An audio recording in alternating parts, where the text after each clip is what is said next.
My name is Tremaine Gray, also known professionally, I guess, as Trey Gray. So that's me. I recently just graduated from University of North Carolina School of the Arts here in Winston-Salem, North Carolina. I studied costuming, and then I kind of found a bridge and a channel way through more like creative direction, more like directorial work.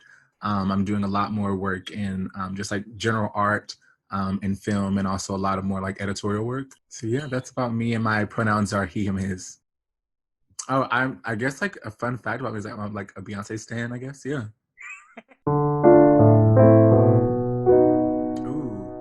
I don't know if you guys heard of Fairview, but I spent my summer in New York City actually, and I was actually staying by like the Barclays Center, so I was really close to. I think it's the New Theater. It's something New Theater with like an audience. That's the name of the theater. But they did a play called Fairview, which I like made me rethink about theater. Like I think this summer I did a lot more TV and film work, and so I kind of was losing my like drive for theater. But I would probably want to go see that show probably like again. Like I think there's so many levels and a lot of like conversations inside of it that I think I would want to go back and see. I love the conversation of who can tell these stories and who has the privilege to tell those stories. So I think that's a beautiful thing that I think that the play does. I think the technical aspects inside of like the sound, I think the sound of the play, like when you see it, the people they stop talking. So like there's not a lot of like performer talking. So it's a lot of like voiceover or a lot of people speaking from mics. In my mind, I was thinking that it's voiceover because it's theater. So I'm assuming that like people aren't just gonna do this every night. They're gonna have it like pre-recorded. So throughout the play, there's a lot of like they're just doing the actions. But since you already saw the play and it's just being rewinded and you're going through it, they kind of just are saying the phrases to talk about like, let's change this, let's do this.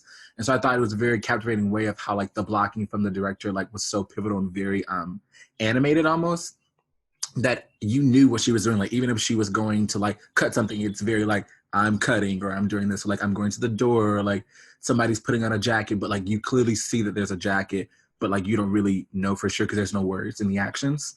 And so I love the way that how like the blocking and also how the performers and the director and also the tech crew, like how everybody was kind of like together. Like it seemed very cohesive. They didn't seem like there was one thing like out of place. There were questions. There were a couple of things that I questioned like when I saw it, but I think overall it was just a very cohesive play. And so I love how like the collaboration looked very collaborative, I guess, is the word I'm trying to say. Because I feel there's you see a lot of plays and you see a lot of work and you're just like, dang, they didn't really talk, or like, did they connect about that? Or like, was that just like somebody just made a decision and like they just ran with it without actually like talking amongst themselves? So I think that's definitely an aspect I would probably bring in. Another one I'm trying to think. Hmm. Oh. I love how intimate. I think you go to a lot of plays and a lot of Broadway houses and a lot of this like, I guess just theater as a whole, and it doesn't seem all the way intimate. At times it seems it's like they're on stage and they're just performing. But this play somehow like you felt as if that you were on stage. Like a part of the play at the end, like the lead character, like they open up the theater and the lights go on in the house, which like normally doesn't happen in a theater.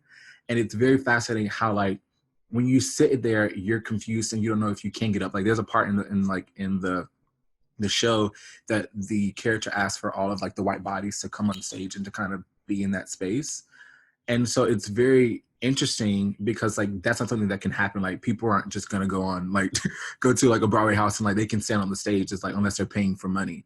So I loved how intimate it was and how like it was in your face, but also it gave you a sense of just time to breathe and to also like be able to sit in the hot seat and like to kind of also digest as the performers. Like you felt as if that you were an actor inside of the play because you were feeling everything they were feeling because it was just so very like close and intimate to you. So yeah. Did that like close experience like make you reflect in the content in any specific way? Like, because I mean that's kind of the vibe I'm getting, that like it would really make like audience members think more about like how their actions are similar or different to the characters. Is that, would you say that was true? Yeah, I think it definitely like it was very uneasy at first. 'Cause I think the people who you can definitely tell people who are theater goers who like aren't used to it and just like, okay, this is a show and I get what they're trying to do and I'm gonna stand up and I'm gonna go like stand on the stage. But there are like white bodies in the space that I think were uncomfortable and that were confused a little bit. Like, is this a part of the show? Are these extras? Am I like in that, like did I get the correct seat? And so when you're in this space and then like the house opens and everybody's just looking in this, the lead character saying this entire monologue, which I feel as if like it seemed as if it was like 10 pages, but she's just talking inside of the audience and like roaming through and like very very also impactful. Like everything that she was saying, line after line, like it hit you to the heart and it made you think. But I think it also gave you enough time to also breathe and digest the words. So it was. I think the play definitely is a lot of like reflection and like yourself, and I think that's what theater should do. Like if you are leaving and you're not reflecting on like some type of aspect, if it's not family, if it's not like love, if it's not just like political or like social like privilege, then I'm just like, what are we actually talking about inside of the theater? I think the transition from what I'm going to WTF, which is Williamstown Theater Festival, with which Hannah knows, and then coming back to school my third year made me really question if I like theater still. Because I think the way that you're taught theater in school compared to in the real world sometimes changes.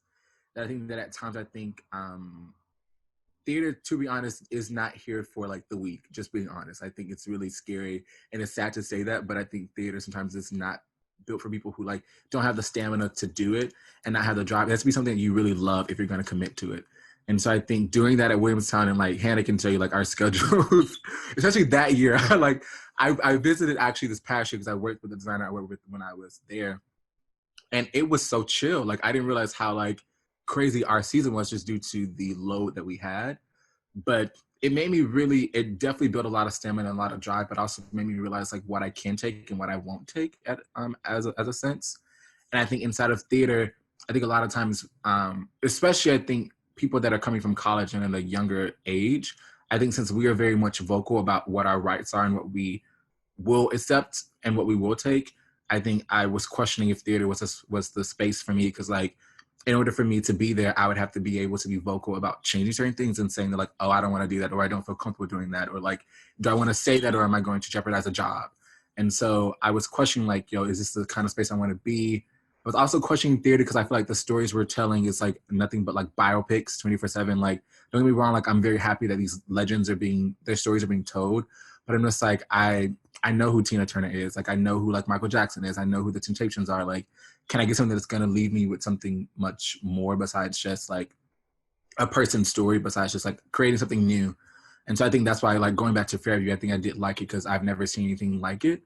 Um, and that's why I did. I think that's why it was really hard for me to go from Williamstown, which they do a lot of new works, and so going from a space that does a lot of new works and a lot of experimental work, and then going back to school that does a lot of just like this play is from like the 1900s and we're gonna do this, or this is like this Chekhovian play and we're gonna do this, or this is Shakespeare. I'm just like, okay, like I get it, I get the basics, I get the foundations, but like how can we kind of make things fresh? So yeah, I think hopefully I answered the question.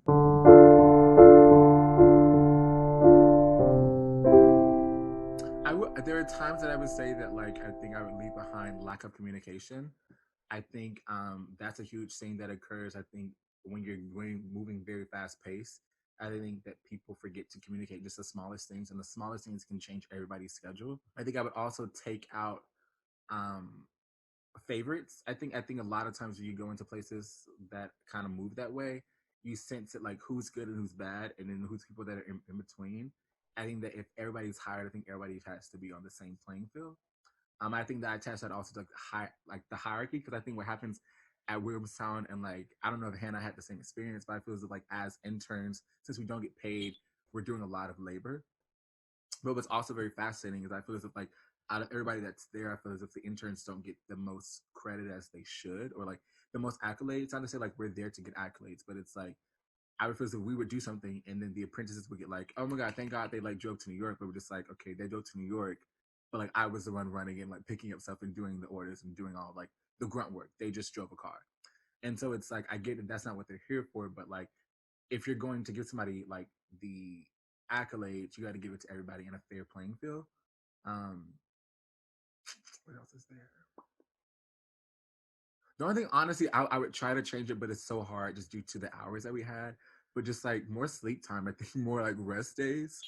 But that's a whole monster in it on its own. Like I don't know for sure if that would even be possible to even do at like a summer stock of that caliber at now, since they operate the way that they do. But that would be the only thing I think I would change.